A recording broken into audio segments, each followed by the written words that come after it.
forgot to do that. Good evening, everyone. I don't like using the gavel. Makes too much noise. My ears hurt. So, at this time, I'd like to call the regular board meeting of the East Central Independent School District trustees to order. Ms. Barrientos, would you call the roll, please? Yes, sir. Del Brazil. Ms. Brazil. Present. Victor Garza. Don Massengill. Here. James Mulkey. Here. Monique Cressos. Here. Steve Bryant. Here. Mr. President, we have a quorum. Thank you. Moving on to agenda item 2, the prayer and the pledge. Mr. Toscano, please. Sir, Mr. President, we have Miss Brenda Law, principal from Oak Crest Intermediate School, who seems to have brought some really fantastic students to get our meeting started today.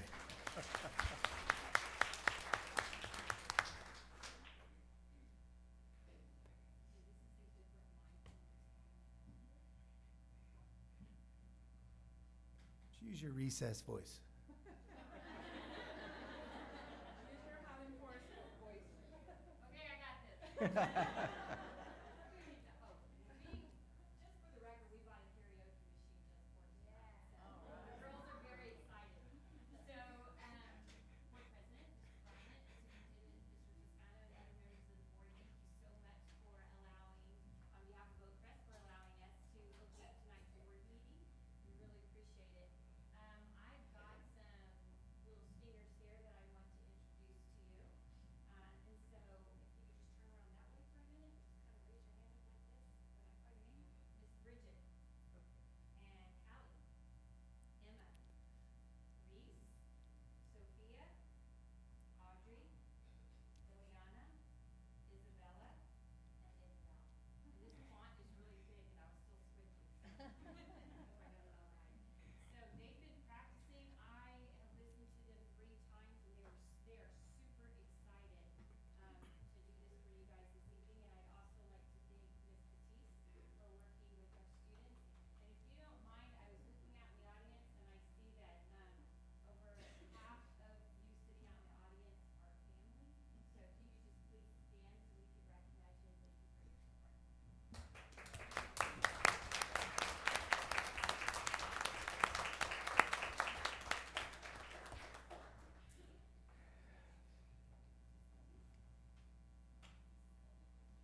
Leave the average members of the Oak Crest student seniors welcome you to the East Central School Board meeting. Please stand for the pledges. They all know exactly what they want, and it was pretty varied.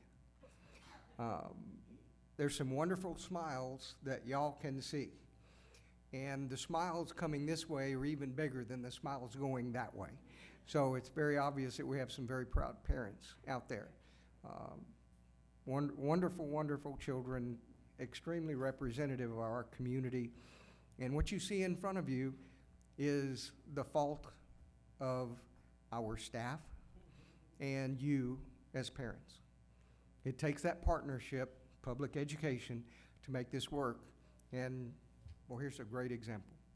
So thank you, ladies, for starting our meeting off this evening. Thank you, parents, for bringing them to our schools, for coming with them tonight, and for being active participants in their education. Makes a world of difference. So, Thank you. yes, thank you very much. Thank you very, very much.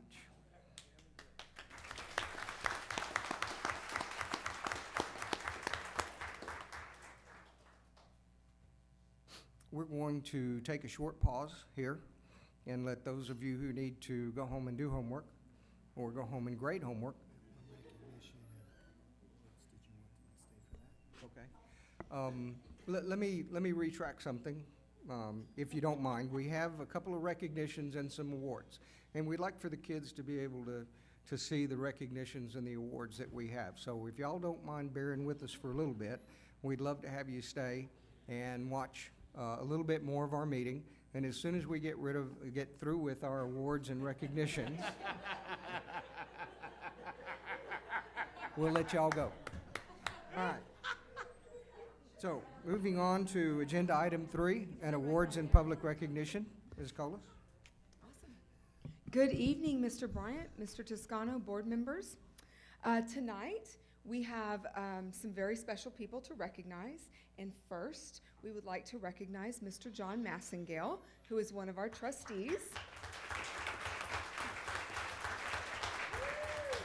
So, Mr. Massengale was selected through a very rigorous process through TASB, and he will be joining 34 other board members from across the state in the Texas Leadership TASB class of 2017.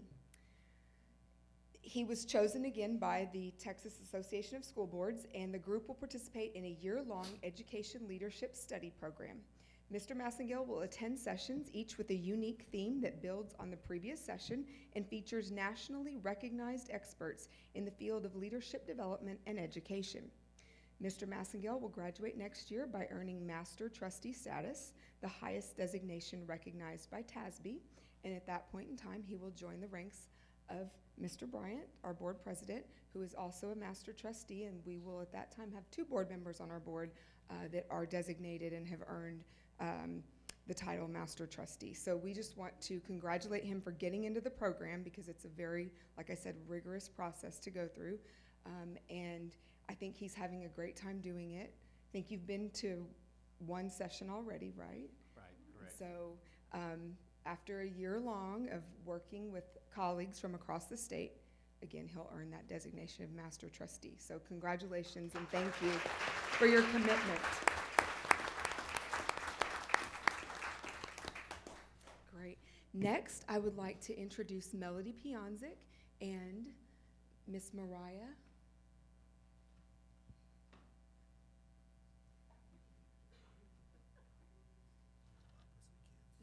Mr. Bryant, Mr. Toscano, board members, staff, family, I'm so excited that we get this opportunity to share with you another family partnership, because our partnerships are what make your kids successful. It's us working together, and we appreciate those partnerships so much.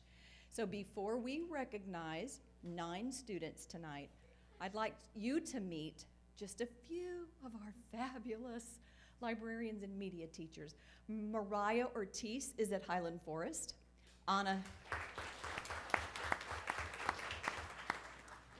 Silva is the librarian at Salado Intermediate. And Malia Stonish is the media teacher at John Glenn. Yay! So, I want you to be introduced to our summer library program. We're going to show you a video. Okay. Huh.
So we've made that our new logo.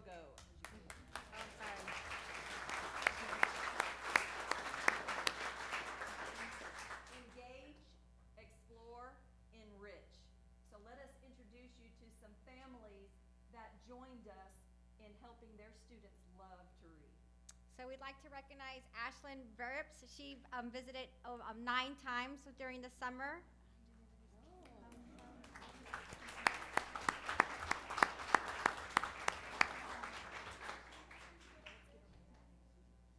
Then we'd like to recognize Mark, Matthew, and Juliana Alvarado. They visited 7 times.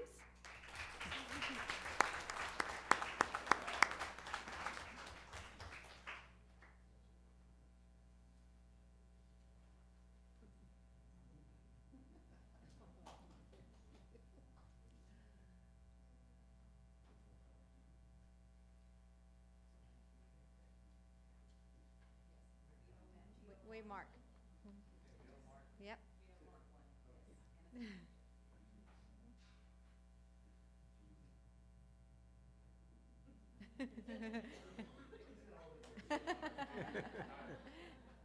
We'd like to recognize Lene Muniz. She visited 6 times this summer.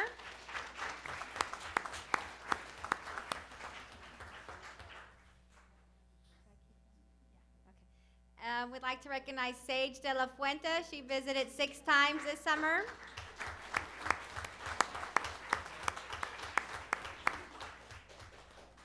Diego Mendoza, he also visited 6 times this summer.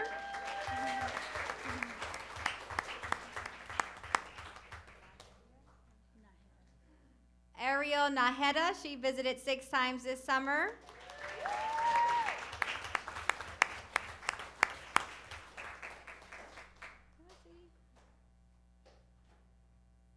And Mario Mendoza, he also visited 6 times this summer.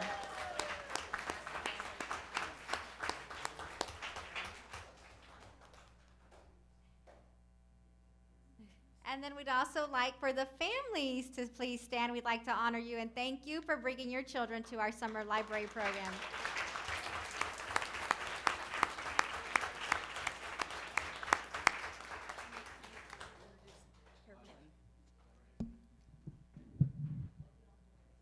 And while we're taking pictures, you've got to let me correct a big boo-boo, and that is that I introduced Carolyn Pollock, who is our library manager, who keeps us all straight and in order and organized, and we appreciate Carolyn.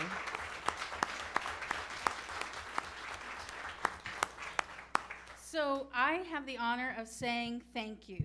Thank you, East Central ISD School Board trustees, Superintendent Toscano, ECISD staff, students, families, and invited guests. Tonight we honor just some of the many families who partnered with our schools in the education of their children by participating in the summer library program.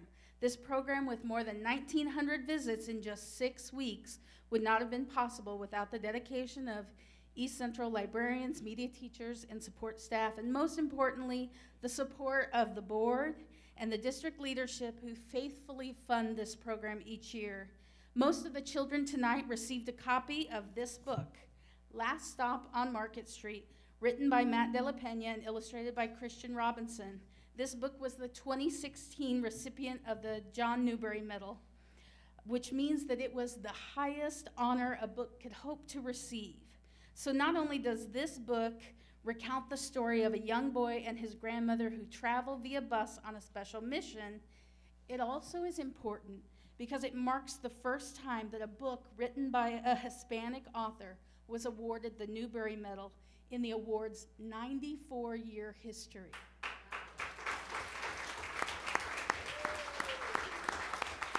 In a world marked by unkindness, hatred, violence, and contention, this book reminds us that hope is still possible. Like the grandmother in the story explains, sometimes when you're surrounded by ugliness, you're a better witness for what's beautiful.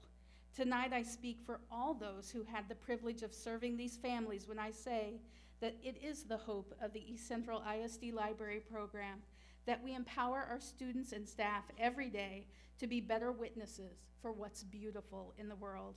Thank you again to the board members, Superintendent Toscano, and ECISD leadership for allowing us the opportunity to celebrate these families tonight and for always inspiring us with your examples of servant leadership. As a thank you, we would also like to gift you copies of this amazing book and invite you to visit us anytime, any place, to share your heart and this amazing book with children. Thank you.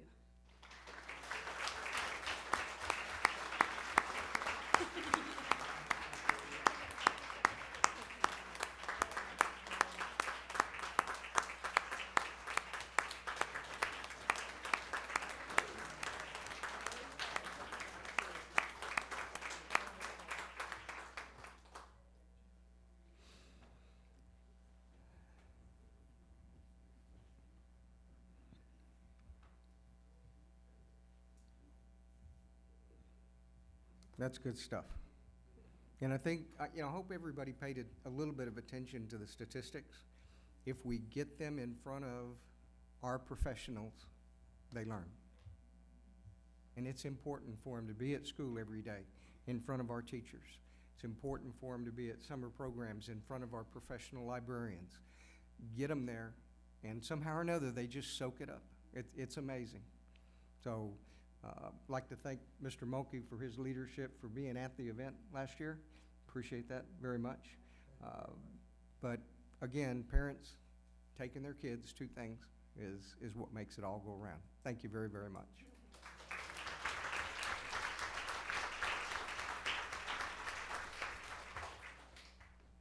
Okay, with that, we are going to take a couple of minutes. We'll reconvene at 7 o'clock straight up.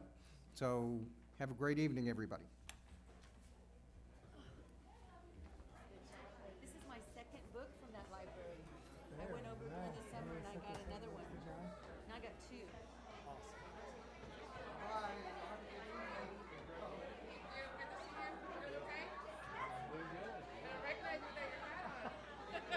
I come incognito every night.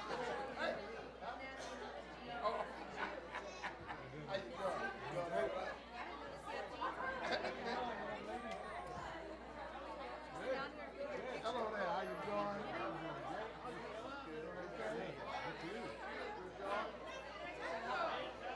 I think we've always had a kid in one of these schools. Oh gosh, yeah, haven't you? Haven't you?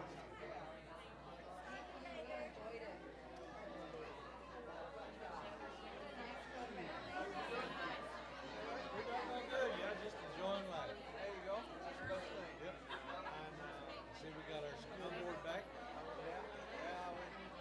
Yeah, that was scary. Yeah, it was a little rough for a bit, but she survived it. That's right. Absolutely. Sure, take care of us. That's it. That's it.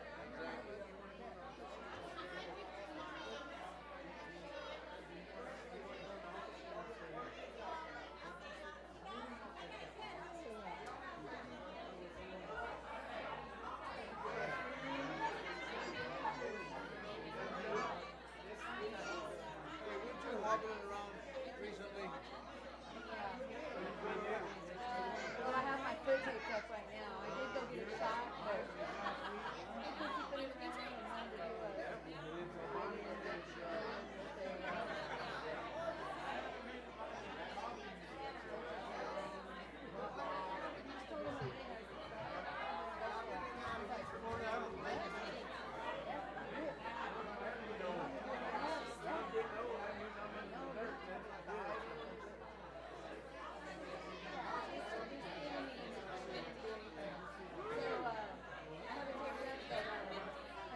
when I say the new member wish to come, all these long leaders are gonna replace us all. They are. Thank heaven. I'll put that, we'll vote on everything else, and then we'll do it. My class buddy.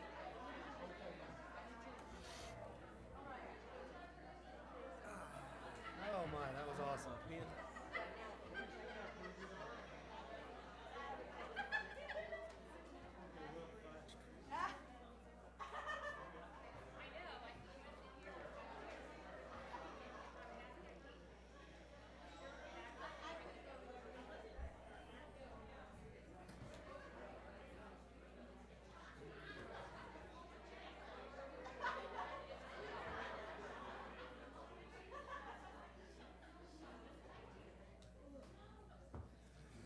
All right.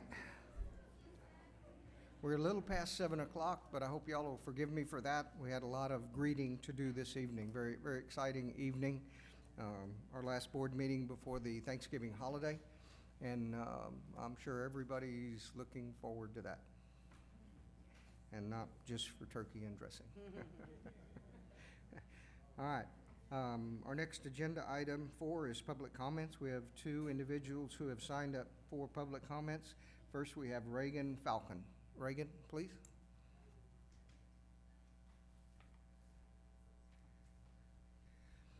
Now, Reagan, I have to give you a little bit of a disclaimer here. So the items that have been signed up to speak tonight are not on our agenda, so we won't be answering any questions that you might have. The only comments that the board will make would be those that are in relation to a statement of fact about any of your comments that might need to have a statement of fact along with them. And you have 5 minutes. Okay. Please. Well, hi, my name is Reagan Falcon. I'm an 8th grader at Legacy Middle School. And I just want to say thank you, Mr. President, Mr. Toscano, and school board for letting me speak. Middle school is where judgment begins and the claws come out.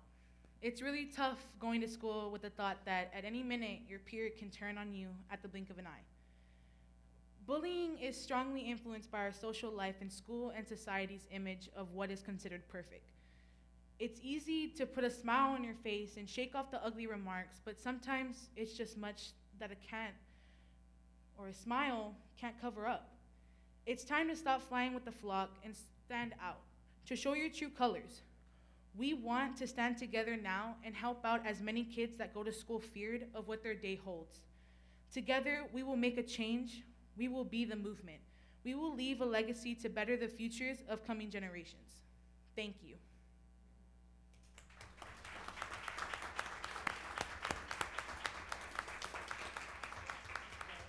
Thank you, Reagan. Thank you.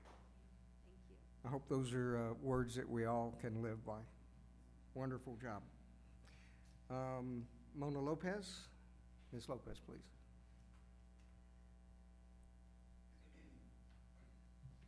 Do I just leave it like that? Am I good? Just like that? There you go. Okay. Mr. Toscano and Mr. Bryant and board members, good evening. My name is Mona Lopez. I was a candidate for District 6 Board Trustee in this past election. So I wanted to take a few minutes, and so thank you for your time. I wanted to begin by thanking the central office staff here at East Central. Mr. Bryant, they were exceptional in their customer service and in their professionalism and in their knowledge. This being the first time we've ever done anything like this, it was really a help to have great professional staff to work with. They're a true model for East Central. And I know that we won't canvass votes until tomorrow, but I do want to be publicly the first one to congratulate Claudia and thank her for a great race. It was the Southeast blood in me, I'm sure, that gave her a tough race, but it was a good race. And Mr. Mulkey, being a former coach, I think you will agree that competition brings out the best in all of us. And I think that between Claudia, myself, and Amanda, we've talked to just about every resident in District 6 to talk about schools and to talk about what's important in our schools. And I think that once we bring that awareness, now people are gonna wanna know, so what are we going to do about it? But I did wanna publicly congratulate Claudia and thank her for a great race. It's really hard to talk good of your opponent during the campaign, but after your opponent, I really wanted to say I appreciate your grit and your determination. And I'm here to support Claudia, and I'm here to support this district. And so what we need to do now is bring it together, because District 6 needs to come together and move forward with our schools. During the campaign, we listened to a lot of parents, and one of the issues, aside from the 2 IR campuses, was Legacy Middle School and its performance. And Mr. Bryant and Mr. Toscano and Claudia, I've given you just a copy of the index data, but I compared it to the schools that they are playing against on the football field. And I don't know how those schools are doing on the football field, but I know that they're beating them in the classroom, and that's a concern, because I refuse to believe that those students at Metzger, at Woodlake, at Kirby, and at Kitty Hawk are any better, any smarter than ours at Legacy. I refuse to believe that the teachers at those schools are any better than the ones that we have here at Legacy. And so I think when I speak to the parents, I speak for what they're saying, and that is a concern at Legacy. So I wanted to bring that to your attention. And then finally, Mr. Toscano, I'm just so proud that you're our superintendent. What I hear from parents are, what is up with this grading system? I don't understand it. And what I hear from teachers that live in the district is, they're always in my classroom. And so I'm saying, great on both occasions, because your courageous leadership to increase walkthroughs, your courageous leadership for standards-based grading is the best move that I've ever seen a leader take. And so I'm so proud you're our superintendent, because I know we're on the right track. And anything that I can do to support that effort as a community member, I'm retired, so my job in schools is done, but my job as a community member is not. Okay? So for all the folks I talk to, that's a good thing, and whatever I can do, Claudia, to support that, you've got mine. Thank you very much. Thank you. I wish you the best. Thank you.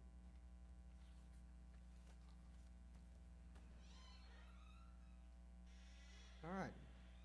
So if the board would indulge me a moment, I would like to move agenda item 6B up to this point in the meeting so that we can get our audit taken care of and let our auditor go home. I appreciate that. My name's Derek Walker, and I'm with Coleman Horton and Company. This is the 4th year, I believe, we've done the district's audit. I always enjoy coming to this district. Your administration's great. They're very helpful. They're very welcoming. You know, it's a burden for us to come in and interrupt their daily activities, and they take it with smiles. So, you know, kudos to them. Particular Judy, you know, I appreciate all your help with helping us get the audit done in a efficient and effective manner. So I'm just gonna cover a couple aspects of our audit. I know all y'all have this electronically, so I wanna see if I can get my first page number correct, coincide with y'all. If you'll turn to your page 25. Does it have our name at the top? Says Coleman Horton and Company, very first page? Perfect, perfect. Well, good deal. This is the only thing in this audit that's ours. This is our opinion letter on the district's financial statements. Briefly, it states that we audited the district's financial statements for the year ending August 31st, 2016. And we did so using accounting and auditing standards generally accepted in the United States of America. It goes on to state that these financial statements are the responsibility of management. Our responsibility is to express an opinion on them. It's just an independent outside source coming in and looking at your books and verify them, and it's done on an annual basis. So if you'll turn to page 26, this is our actual opinion, and we believe, in our opinion, that the district's financial statements are presented fairly in all material respects. The financial position of the district as of August 31st, 2016, also known as a clean or unqualified opinion. It's the highest level of assurance an auditor can give on a set of financial statements. We also do have 2 other letters. They're way in the back. You don't need to turn to them. Anytime the district receives federal money, they're required to have an audit, compliance audit on their spending. And then if you receive over $750,000, which is the district's case, you're supposed to have an audit in accordance with the uniform guidance. Once again, there was no issues that we noted that needs to be brought to your attention. Also clean or unqualified opinions. So let's go over a couple numbers. You know, and if you've been on this board and you've known that I've talked about the two different types of financial statements. About 15 years ago, school districts used to present, and they still do present, their financial statement on a fund basis. So if you look at the district, it's got 20 different funds. Well, it presents all those funds separately and never brings them all together. But there is a set of financial statements in this audit report that brings it all together to tell you what the district did as a whole. So if you turn to page 31, this is in essence the income statement as if the district was a whole. Thing to note is that revenues increased this year by $8.8 million. Biggest increase was in property taxes. This is just mainly attributable to the taxable value of the district and you know, increases in state aid. Also, total expenses increased this year by $7.7 million. This is just simply the district responding to those increases in ADA. So, the residual effect is that there was an increase in the district's net position, its equity, its capital, whatever you want to call it.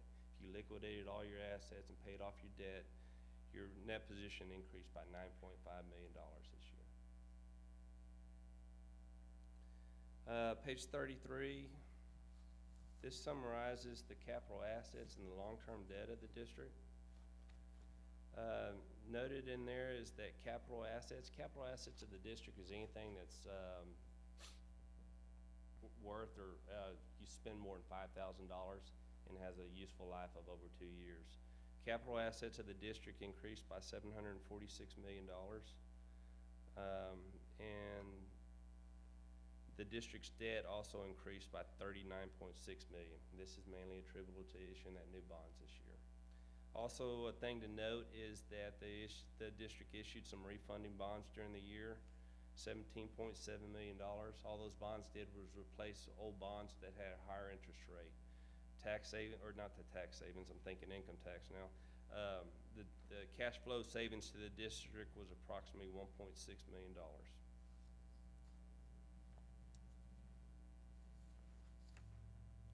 Page 40, this is one of the fund financial statements I was just previously talking about. This is how you probably get your financial statements each month. Let me get there real quick.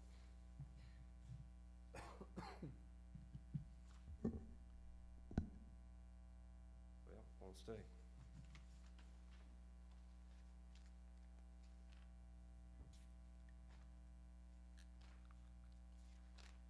So if you're looking at page 40, this breaks it down by your general fund, your capital project fund, and your other funds. Are we still on the same page? Okay, perfect. In essence, this is the income statement on a fund basis. If you look about 3 lines up from the bottom on your general fund side, your fund balance increased by $5.2 million this year, leaving you with an ending fund balance of $29 million. Which is very healthy, and we like to see an increase. You know, in some cases it will decrease just depending on capital expenditures pretty much during the year. Overall, if you look in the far right column, fund balance increased $48 million. This is one of the flaws in the financials, in the fund financial statements, because when y'all issued that $40 million in debt, on the fund financial statements, this shows that y'all profited $40 million. Which you or I know you did not profit $40 million. You still have to pay that thing back. So it'd be nice if you didn't, but you've got to take a couple of those factors out of there.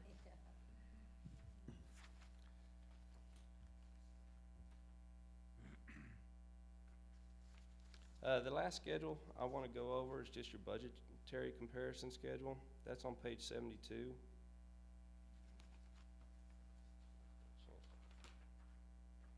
Hands here. We've gone over this schedule before. This is just how your general fund, this is the budgetary comparison schedule for your general fund. In the first column is your original, second column is your final, and the third column is your actual amounts. If you look in the far right, revenues came in $2.2 million more than what was expected. In addition, about 3/4 of the way down the page, expenses were 3.1 million, less than was expected. We didn't note any budget over expenditures, so that wasn't a problem at all.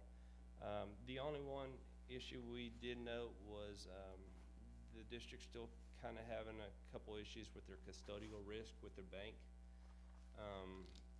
That all stems from, when you have funds in your depository bank, you're allotted $250,000 of FDI insurance on those. And for any amounts over that FDIC amount, your depository bank's required to pledge securities to cover that difference in case the bank ever defaults or anything like that. It's just a safeguard for governmental entities. And there's a couple times during the year where it's taken the depository a little time to cover those deposits. So there's a little bit of risk in there. The risk of that bank going down is probably nil to none, but just wanted to bring that to y'all's attention. But overall, it was a great audit. Once again, we enjoy working with your staff. We enjoy working with the board. If y'all have any questions, I'd be happy to answer them now, or if not. Anyone have any questions? Sounds like you covered it. Good deal. Thank you, and I appreciate you letting me go early, so. Not a problem. Couldn't say it any gracefully. Believe it or not, it is a highlight, okay? Thank you. Thank you. All right, so he's left the room, but we're not quite through with this agenda item yet. Do you have a recommendation for us, Mr. Toscano? Yes, sir. Let me shuffle through a few pages here. 20. Thank you.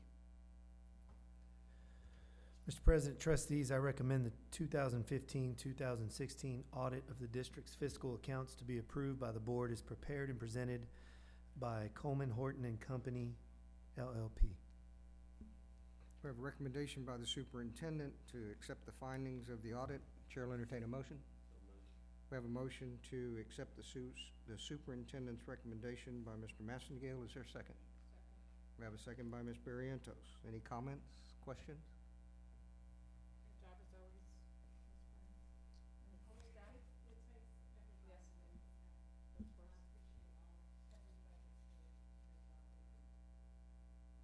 Well, we appreciate the work that everybody does, and I will tell you that that is not the highlight of every school district's year.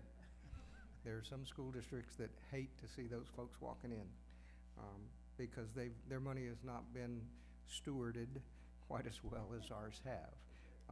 He's probably not going to be real happy with us next year because we will probably have a significant decrease in our fund balance. But we will have another increase in another part of the budget. So we are voting on agenda item 6B, 2015-2016 school district audit. We have a recommendation by the superintendent, a motion by Mr. Massengale, and a second by Ms. Barrientos. All in favor? All opposed? Motion carries. Thank you for allowing us to move that. We'll now move back to agenda item 5, superintendent's reports. Mr. Toscano, please. Yes, sir. Trustees, tonight we'll be bringing to you an annual report by the Performance-Based Monitoring and Appraisal System. This report is annual and reports on the performance of school districts in selected program areas, which include bilingual education, English as a second language, career and technical education, special education, and certain title programs. The annual PBMS report includes specific data for each performance indicator and is intended to be used by districts to inform continuous improvement efforts. Over the years, the district has worked very closely with the Texas Education Agency to monitor and implement systemic interventions to make immediate and long-term improvements in each of these areas. Ms. Hertz will provide the board with a brief overview of this year's report at this time. Good evening, Mr. Bryant, Mr. Toscano, and board members. If you'll refer in your board book to the PBMAS report, there's several pages attached there. PBMAS it's the performance-based monitoring analysis system. It is an accountability system, As Mr. Toscano said, it focuses on federally funded programs, so bilingual ed, career and tech, special ed, and No Child Left Behind, specifically some of the title programs.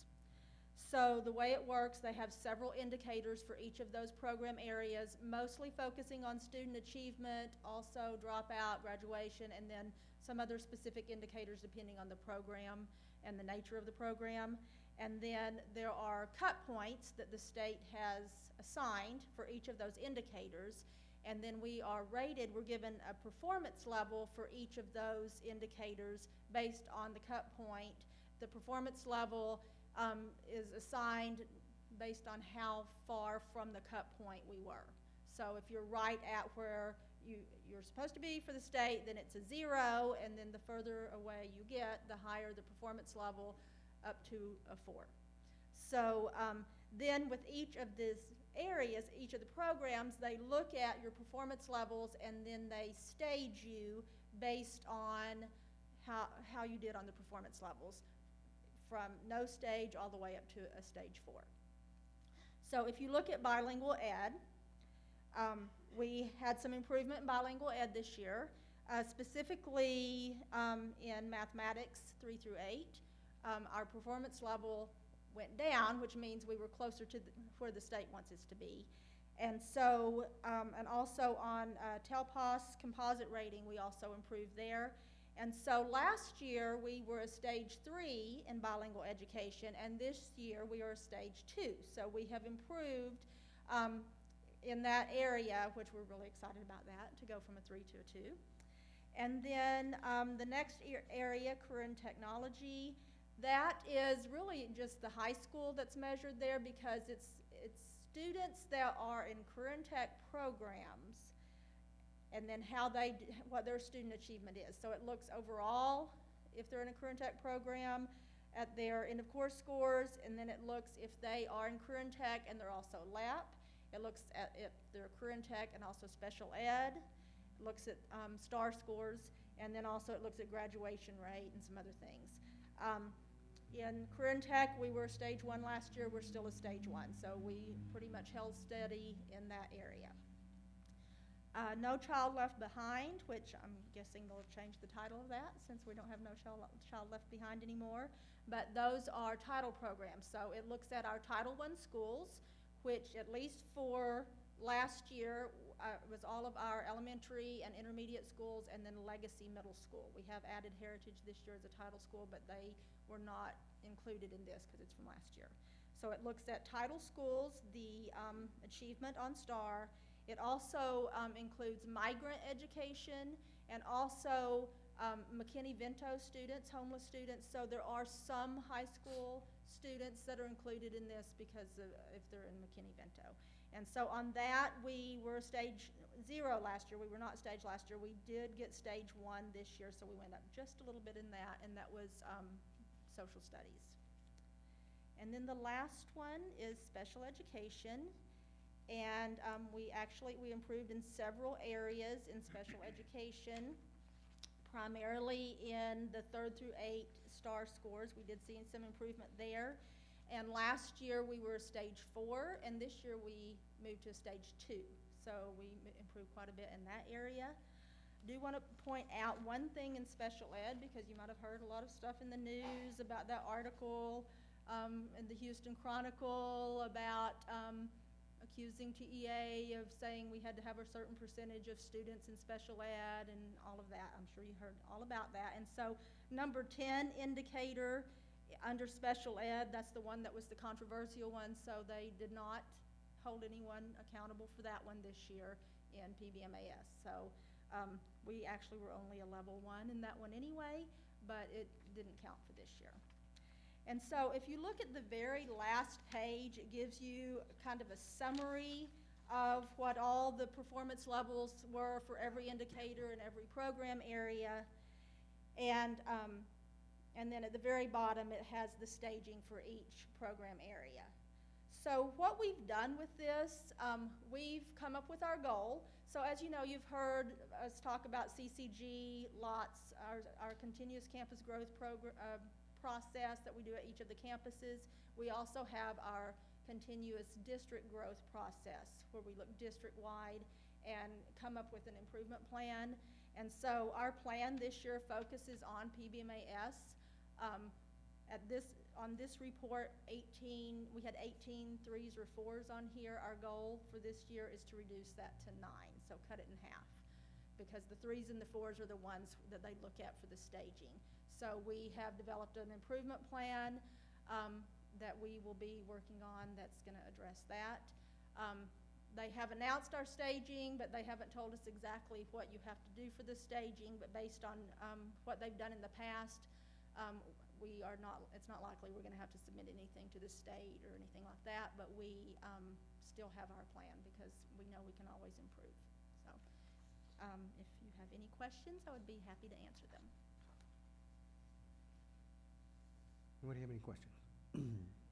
I don't have a question about this, but I do have an overall question. Okay. How many different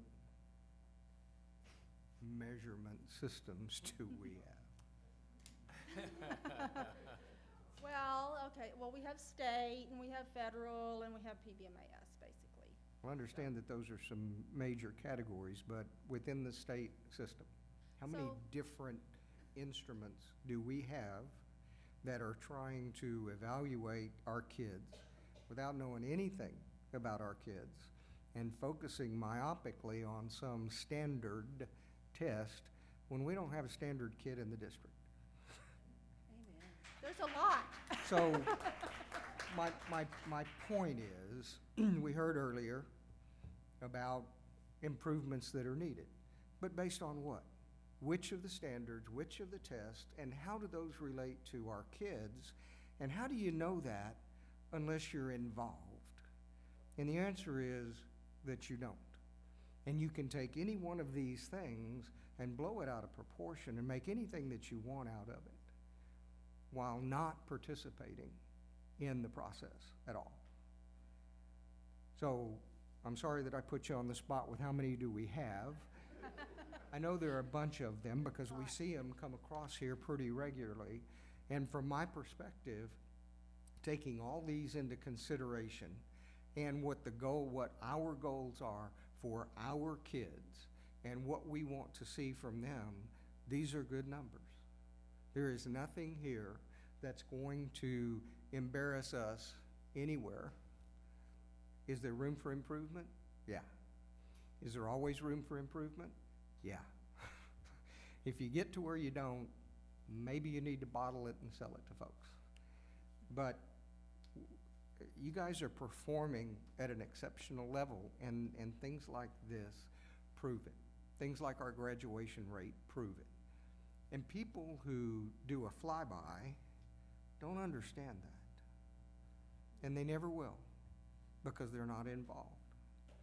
And so, thank you for the work that you do with our kids. You're welcome.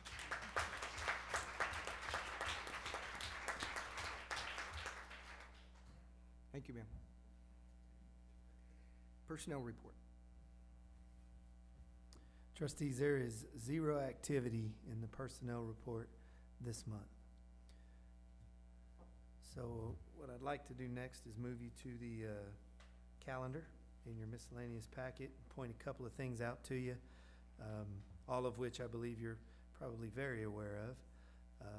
Tomorrow morning at 7:30 a.m., we have a special called meeting to canvass the election results. As Mr. Bryant mentioned to you guys, there's officially only 2 of you required to be there, but certainly all of you are welcomed. There may be tacos. It's possible. We'll see. And coffee. Ooh. Thanksgiving holiday for the district will be next week, so the district will officially be closed all of next week. In December, couple of things to point out, one of which is Saturday the 3rd. Elmendorf has an annual Christmas parade, and for several years now, we've been a big actor in that. The high school has sent a wide range of student programs to the parade. I think Mr. McKay's like the super grand marshal They suit him up and prop him up and throw glitter all over him. It's really awesome. So any of you that would like to enjoy that, it starts at high noon in Elmendorf on the 3rd. On the 8th, we have our choir Christmas spectacular at the high school at 7 p.m.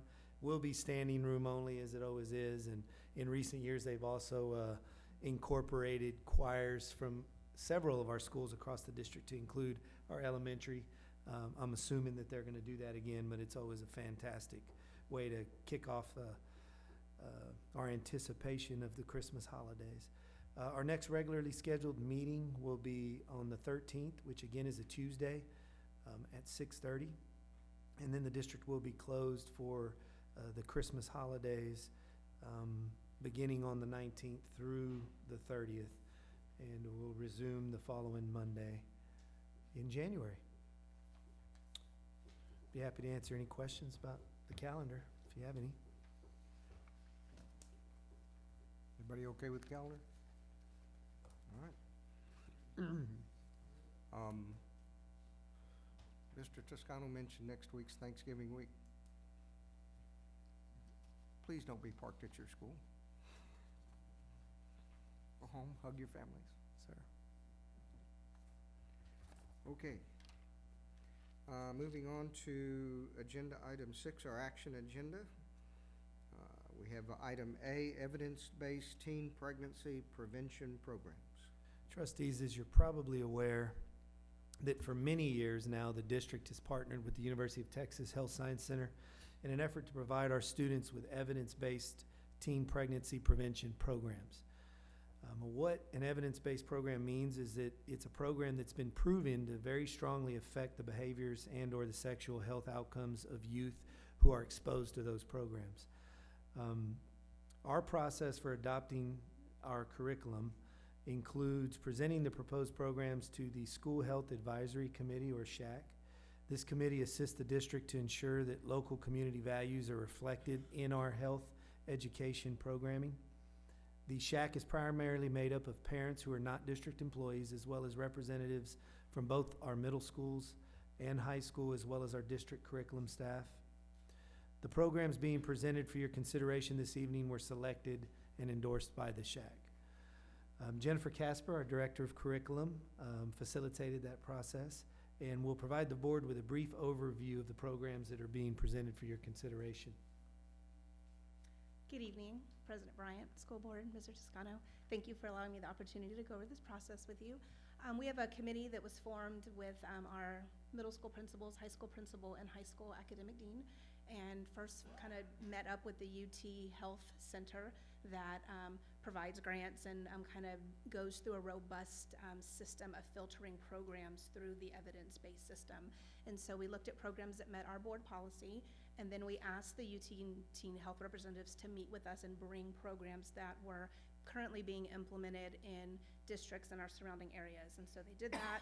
We looked through them. We talked about the history of in our community and what our community values and what programs would best serve our students at large.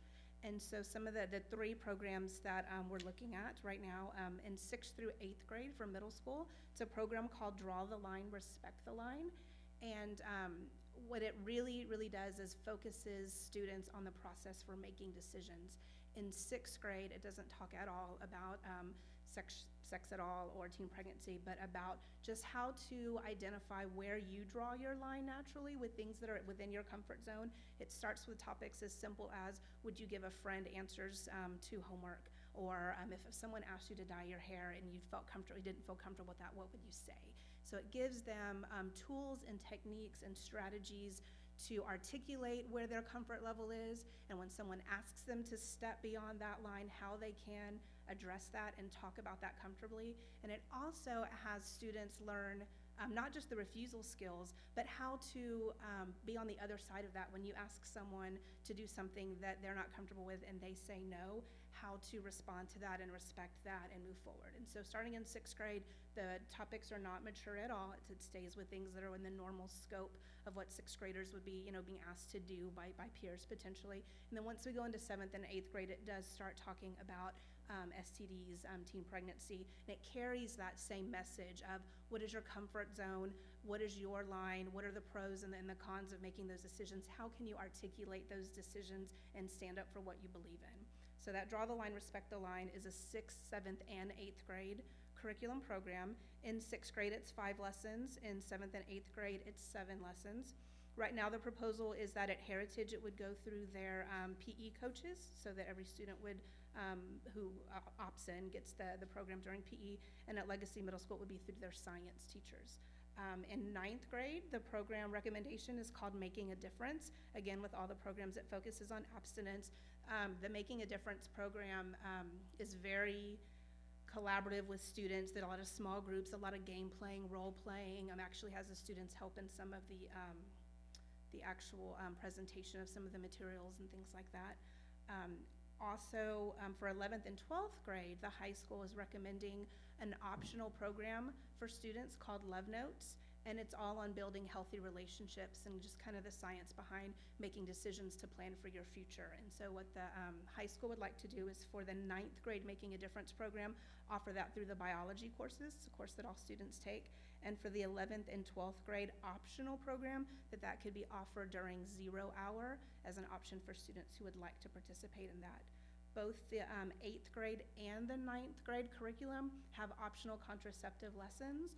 And so we've talked about, number one, an opt-out for the whole program in its entirety. So if parents are not interested in having their child go through the curriculum, they can absolutely do that. And then also having an opt-out option for the contraceptive lessons in and of themselves. So they could go through all of the other lessons within the curriculum, but if they choose to opt out of that one particular lesson, then they can. One of the things that we really looked at in the curriculum is how much time it takes, how many lessons there are.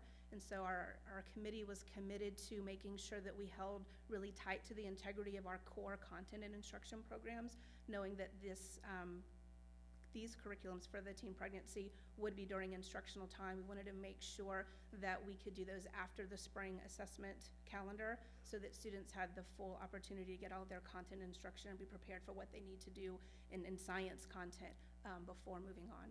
The proposed timeline for this, right now, we're presenting it to the board as the SHAC recommended.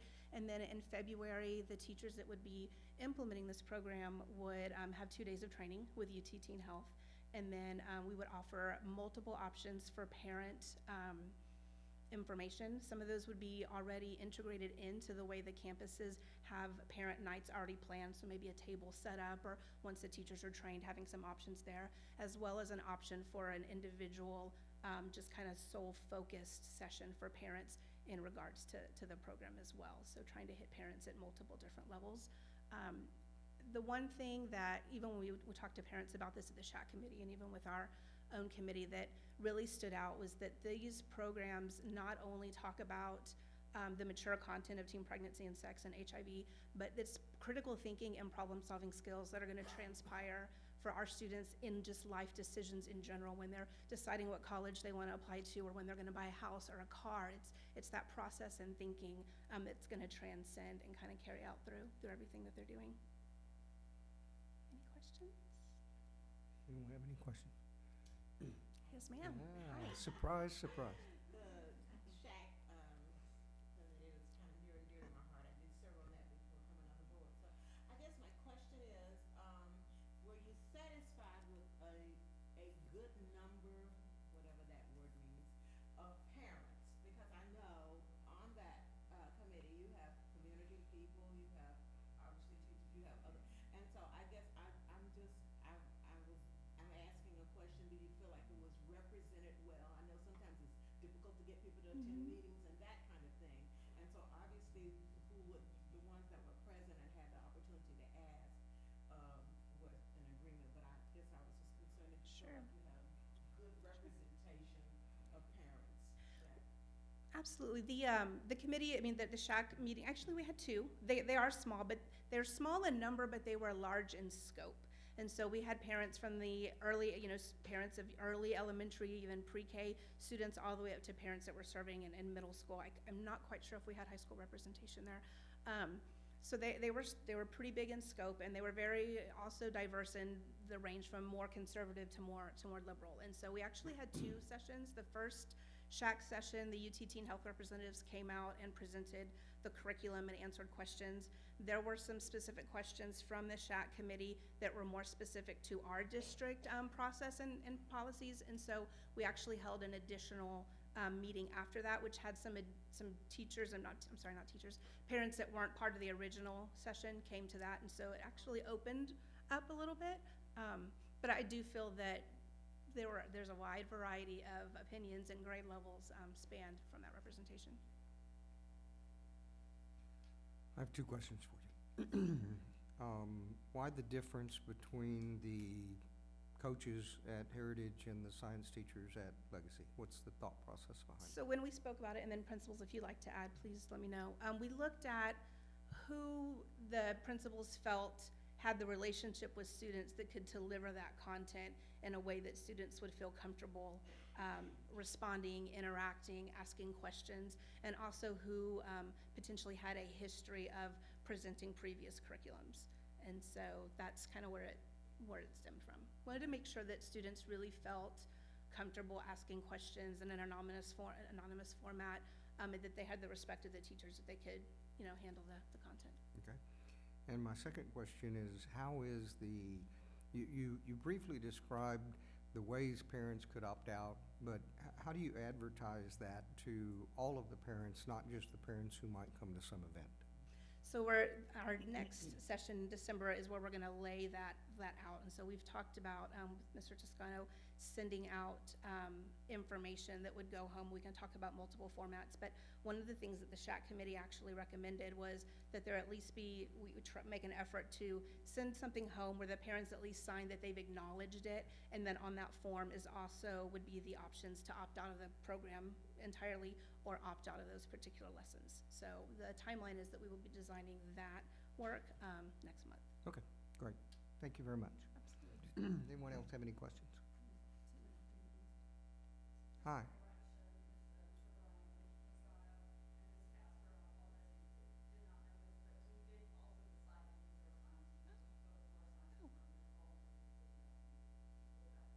Thank you. I'll update the forms. So both campuses will run the program through their science departments, okay. Well, they actually, I think, is it science at both Science campuses? both then. Yeah, Yes. science at both campuses.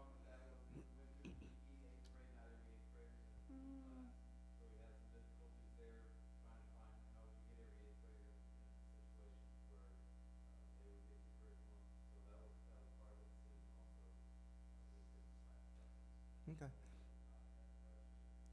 Not that I have anything against coaches. Wonderful people. All of them. But generally, your science class is a little more data-driven. So, you guys are wonderful people, Coach. All right. You have anything else on this topic, Mr. Toscano? I do, go ahead. Sorry, Go I ahead. just No, it's needed great. to ask, is, when you say it's a PE class, and of course you've offered it through science and whatever, so that, because not everybody does PE and whatever, what about, is it in the classroom environment that you Yes. take time out with that, and is it? Yes.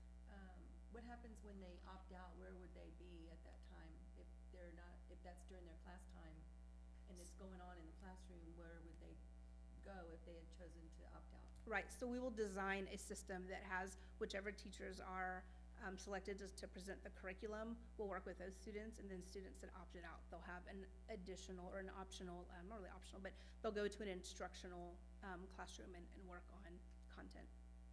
And is it, I haven't been in a classroom like that in a long time, but is it both male and female? And Yes. if there's Yes. anybody that's comfortable with that, I mean, like, maybe girls don't wanna talk about stuff in front of guys, and maybe vice versa.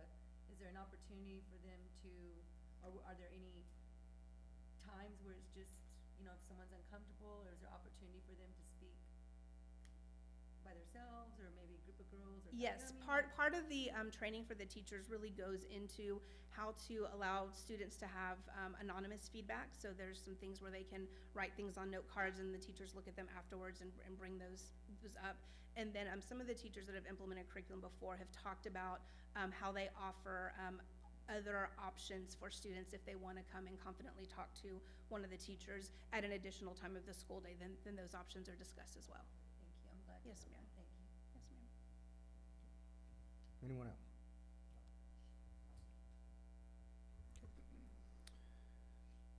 Trustees, I recommend board approval of the proposed evidence-based teen pregnancy prevention programs as presented. Thank you. We have a recommendation by the superintendent to adopt the evidence-based teen pregnancy prevention program. Chair will entertain a motion. We have a motion by Ms. Brazil. Is there a second? We have a second by Mr. Garza. Any other questions or comments? If not, all in favor? Aye. All opposed? Motion carries. Moving on. Thank you very much. Thank you. Moving on to our consent agenda. Does any board member wish to have an item pulled from the consent agenda? Yes, Mr. President, I would like to have item F pulled from the consent agenda. All right. We're going to pull item F from the consent agenda, but at this time, we will deal with the rest of the consent agenda. The chair will entertain a motion to accept the consent agenda as presented with the exception of item F. Have a motion by Mr. Garza. Is there a second? Have a second by Ms. Brazil. The consent agenda, with the exception of item F, is approved via unanimous consent. Item F is payment to Massengale Armature Works. Mr. Toscano, could you give us some information on that, please, sir? Yes, sir, I'd be happy to. So trustees, long before Mr. Massengale was a trustee, he was an approved vendor with the district. Mr. Massengale owns a electric motor company. It's a very specialized business and industry. Recently, our maintenance department ran into an emergency situation at our sewer plant at the high school. There is a chlorine pump that requires a second backup or redundancy, such that if they were to not be redundancy and the one sewer chlorine pump were to fail, we run the risk of an environmental contamination into the Chupadetas Creek by the high school. So it's a mandatory requirement by the TCEQ. When looking for a replacement motor, the lead time on that was several weeks.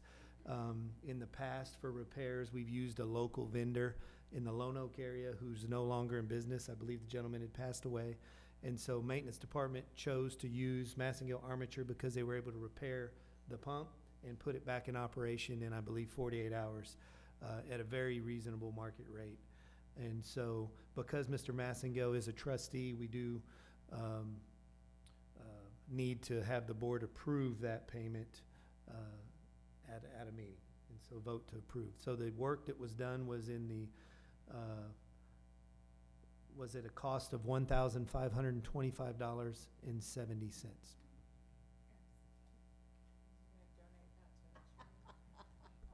I think you should donate. No comment. Do we have any other questions about this agenda item?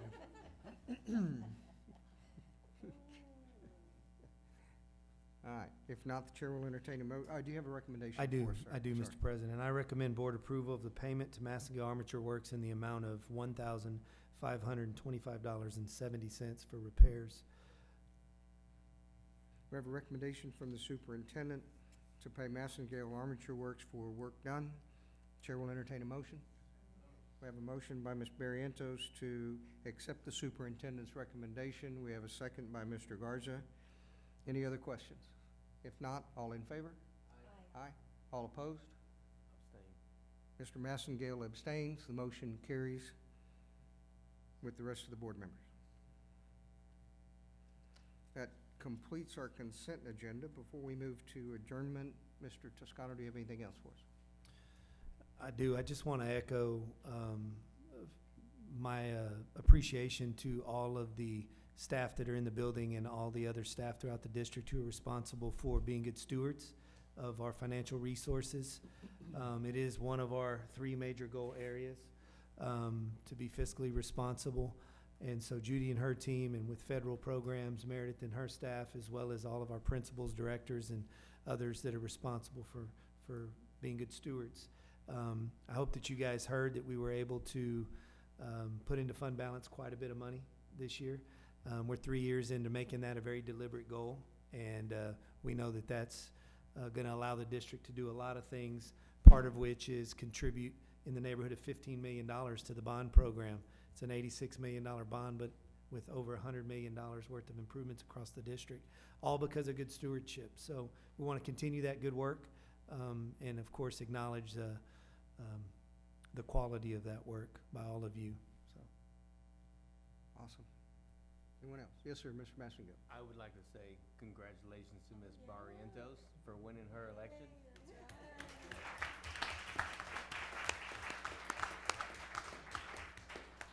Although I am the newest member of this fine board, I just want to let everybody know on the board and out there, it is a privilege to serve the community and serve this board. I couldn't think of a finer group of people.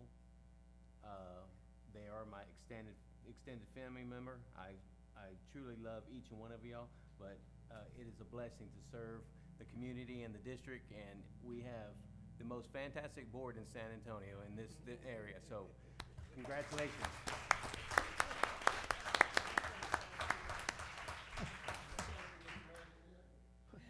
What about the superintendent? Sing out about super-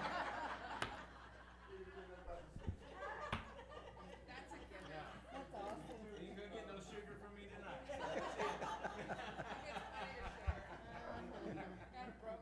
on that note, Let me also compliment Margaret on such a colorful calendar. I mean, everything is so well clarified, and we've done the board knows everything that's happening in the district. I appreciate all the hard work you do with this calendar.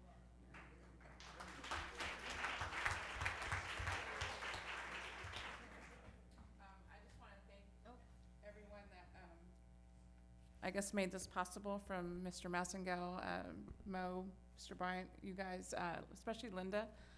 She was very patient with me and helped me very much. But I appreciate everyone, especially Mr. Garza was out there with Noel putting up my signs and taking them down and getting on ladders. So I am very blessed, like Mr. Massingill said, to be on this board, serving our community and our children. And I'm so relieved this is over. So relieved, so thank you. There is an old saying that says, those things that don't kill us make us stronger. This will be one of those. I hope each and every one of you have a very blessed Thanksgiving with your family. Hug them. Enjoy them. And don't be in your schools. Please don't make me send the superintendent after you. Because in addition to a great staff and a wonderful community, we do have an exceptional superintendent. I am blessed to speak with other superintendents and board members from across the state of Texas. We are truly blessed. So.